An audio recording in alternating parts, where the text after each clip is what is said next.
Hello, my name is Daryl Jackson. Welcome to this week's Inspiration Daily. Today we're going to be talking about a topic that a lot of us as Christians don't necessarily tap into, either because we don't know or we lack the faith to believe in God's promises. And that's naming your destiny and the power that God gives us to name the destiny in our lives.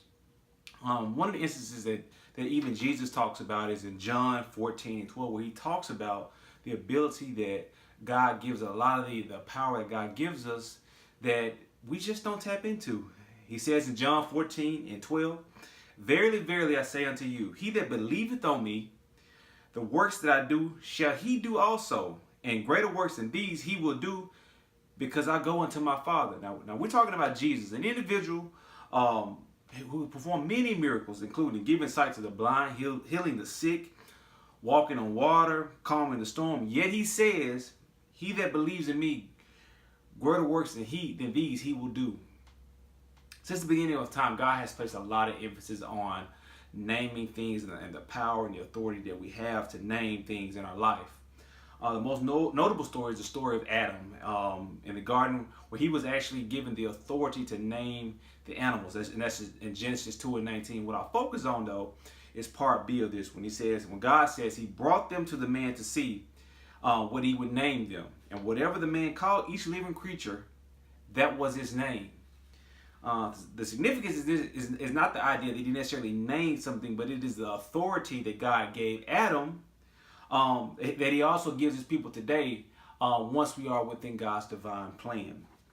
But there's a key to tapping into this authority that Adam had and that he had at that time, was that it's the alignment of us with God's plan in our lives. This is not simple as saying tomorrow I'm going to be a millionaire. It's not simple as saying tomorrow my worst coworker is just going to go away. It's not that simple. But the biggest idea is this: through alignment and having a close relationship with God, God will renew your mind, and what he talks about in Romans 12 and 2, what Paul writes about, and your thoughts and your aspirations will change in alignment to the way that God thinks and you will know God's destiny for your life. And how does this manifest itself in our life on a day-to-day basis? Your aspirations are no longer self-seeking. It's no longer personal for yourself. You begin to focus your energies on the agendas of God, not the agendas of myself. You will begin to understand that God blesses you as a vessel to be a blessing to others around us. And with that same authority that Jesus spoke life into situations such as his calming of the storm. When Jesus spoke to the winds, he rebuked the winds and told the waters, famously saying, "Peace, be still." With that authority, God can use you and allow you to speak life into your situations. My point today is this: as a believer, most of us don't tap into the fullness of the power that God has bestowed upon us. We don't have the authority that God wants to give us because we are often so displaced from him that we don't know that we have this power, that he wants to give us this power. Once we sync our hearts and minds, God gives us the ability and the reins to name and claim everything in our life, whatever it is for our lives.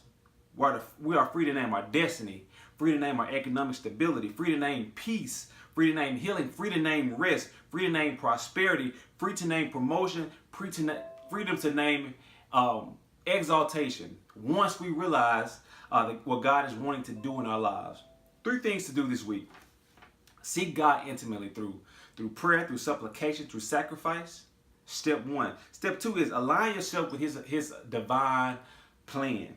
And that's in Romans 12 and 2, where he can begin to renew your mind to understand how God works, to understand the character and the direction of Christ. And 3, embrace the authority of naming your destiny. You have been listening to this week's Inspiration Daily. Thank you and be blessed.